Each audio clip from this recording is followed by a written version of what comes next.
What's up guys, Roddy here, and today we're talking about the best foldable of 2023. Is this series over yet?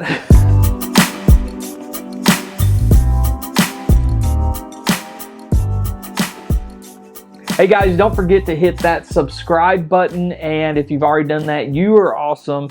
Thank you guys so much. This has been a long series for me, but I'm super excited to be getting very close to the end, telling you my pick for best phone of the year.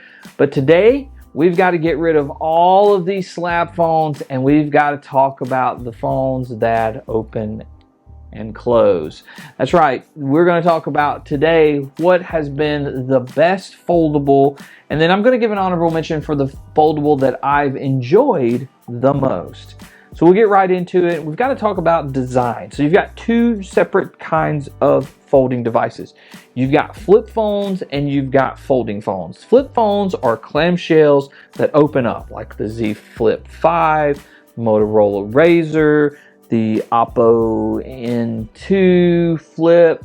Anyway, there's a lot of them out there. We got two really good options this year, I feel like, in the US, really three, but one of them was more of a budget, and I think the other two really took the cake here. Flip 5 and Motorola Razr Plus, I got to use both of those phones, really enjoyed them, loved that front display that you get on there now. You get a 3-inch display on both of those devices, and they were fantastic to have.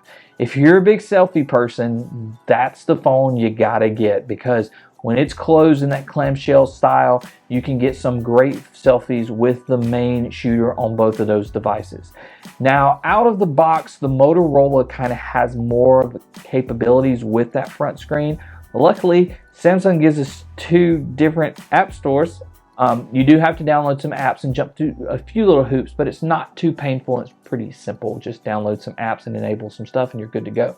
I will say that for my preference, I prefer the squared, boxier design of what they did with the outer display instead of it just being the full front of the full front of the screen of display of the phone. You kind of got this little, it was like a little file folder, and I just kind of liked it. It was a cool design. It just gave it some attitude. Didn't hate either one of them. They both kind of had pros and cons. I would say that the Motorola is more sleek. It had probably a little bit more elegance to it, but it was a little harder to open than the Samsung, so they kind of went back and forth. Both had great fingerprint readers. I thought their cameras were both equally as good. Neither one of them was fantastic or great, and they both open up to a 6.7-inch screen. Both screens were fantastic. Usually I always credit Samsung having the best screens, but Motorola did a very good job. Both felt pretty premium. Both got about the same amount of battery life. They just didn't really wow me like they did last year. The Flip 4 just really won my heart. It was a fantastic device. I didn't feel like battery life was as good this year on the Flip 5, and similar battery on the Motorola. And I just had a few software glitches and hiccups, nothing major, but they just didn't seem as refined or as polished or as strong as I got out of the Flip 4. So for that, I'm pushing those out, and we're focusing on the big boys. We're focusing on OnePlus Open. We're focusing on the Z Fold 5 and this guy, the one that I kept, the one I bought and kept, the Pixel Fold. And so I'm going to talk about this guy first.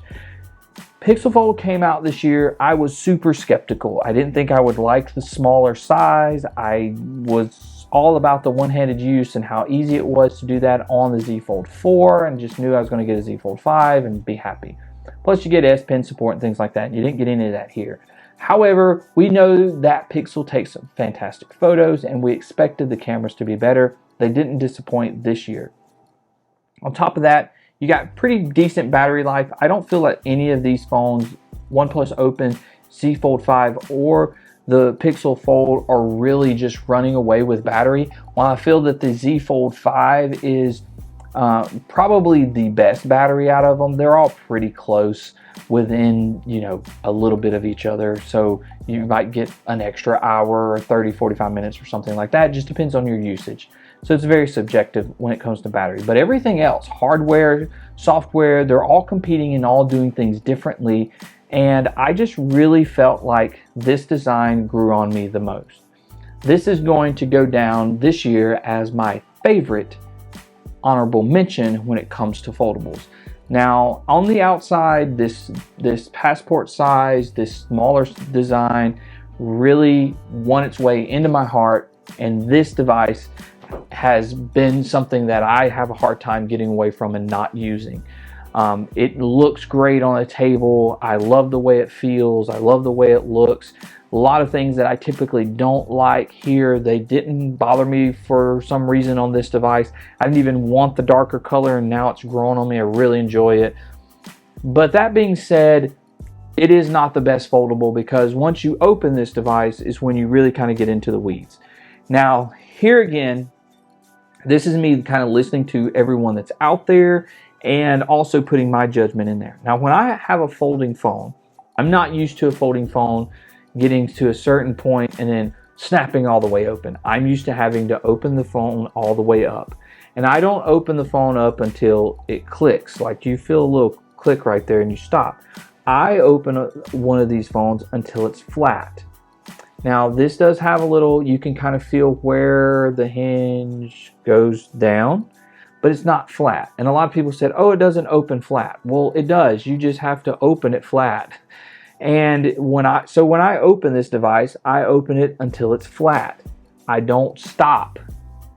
But a lot of people complained about it, and I get it. This hinge is a little different than what we're all kind of used to. And so for that, it's not the best. Now for me, not been a problem. That's why I love this device. I also like that it opens more like this.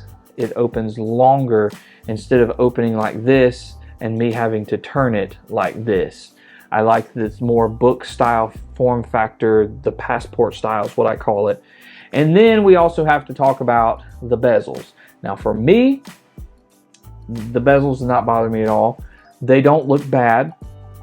Do I wish they weren't there? Sure, it'd be great if this was just a normal screen. However, they're not just an afterthought. They're not just slapped on here. They're not cheap looking. They don't feel cheap. They haven't scratched or haven't had any issues with them. But they're nice and symmetrical, and they're cut even, and they're placed really, really nice. And really and truthfully, if this were a black screen, you wouldn't even know they're there. And I keep it in dark mode, so a lot of the stuff is a darker display and I don't really even notice them. They really have not bothered me, but they've bothered a lot of people, and I get it. A lot of people think they take away from the aesthetics of it being clean and no hardware on the inside, just opening up to this big screen. So for that, I'm going to give it a little bit of a fault. While, like I said, for me, no problem. I've really enjoyed it. But it's only on this inside, and it's only really with that hardware that you find a problem here. Because for some reason, Tensor G2 on this device feels way smoother than it did on my 7 Pro. And in fact, I've had less hiccups, issues, bobbles, or lag, or any of that kind of stuff. I've had way less on this device than I did on my Pixel 7 Pro or on the 8 Pro. This has felt like one of the strongest Pixel devices that I've ever used, and I would go as far as to say this and the 7A both this year seemed really flawless compared to the Pro phones that I've used in the past. Not sure why that is, but they have. So that's why I really like this, but I know those are 3 areas that people complain about. But outside of that, the way that Pixel has just put their intelligence into this, their AI, their learning, all that kind of stuff, when you combine all of their key features that they have with how smooth and nice and refined and pretty, and just the Android experience that you get here is unlike anything else. Great, solid, honorable mention, my favorite foldable of the year. But you want to know which one's the best? Well, you've got, in America, the Z Fold 5 or the OnePlus Open, and both are great devices. But really it boils down to the one, to me, that has the least amount of compromises, because with a foldable, that's what you're looking at, is which one compromises the most, because we are still in an infancy of foldables. I know Samsung's been around for 5 years and we've had lots of phones out there, but slab phones really do still control the market. They still are the standard. They still are the devices that we see selling time and time again, that are in 99% of the people's hands that are out there. And so apps sometimes are not utilized for a folding phone, depending on how the software is, depends on how it reacts and that sort of thing. So to me, it really boils down to which one has the least amount of compromises. And while OnePlus gave us probably one of the best foldables out there this year, their software, I feel, is really what held them back this year. So my pick for best foldable of the year is going to go to the Z Fold 5.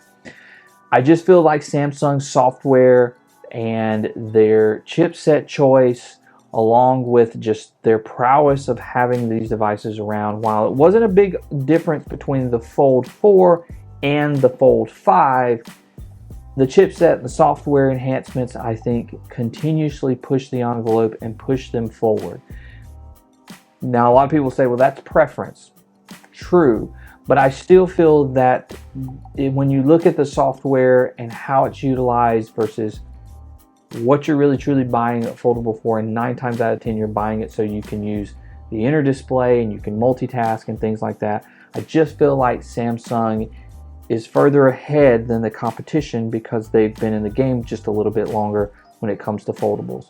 Multitasking, having pin support, having decks, they're just their longevity of being able to work some things out, multitasking on the screen, how things work between when it's open versus when it's closed, and how they go back and forth, etc., etc. I just feel Samsung just has more maturity there, and this year I give it to the Z Fold 5. Now, I feel that Pixel could improve on their hardware a little bit more, and they could easily be right there in the game, or OnePlus could easily redo some of their software to make it a little bit more clean and fluid, and they for sure have it because their hardware is so solid. So that's going to do it for this episode. Best foldable goes to the Samsung Z Fold 5. Honorable mention, my favorite foldable of the year, the Pixel Fold. And we will see you next time for Phone of the Year.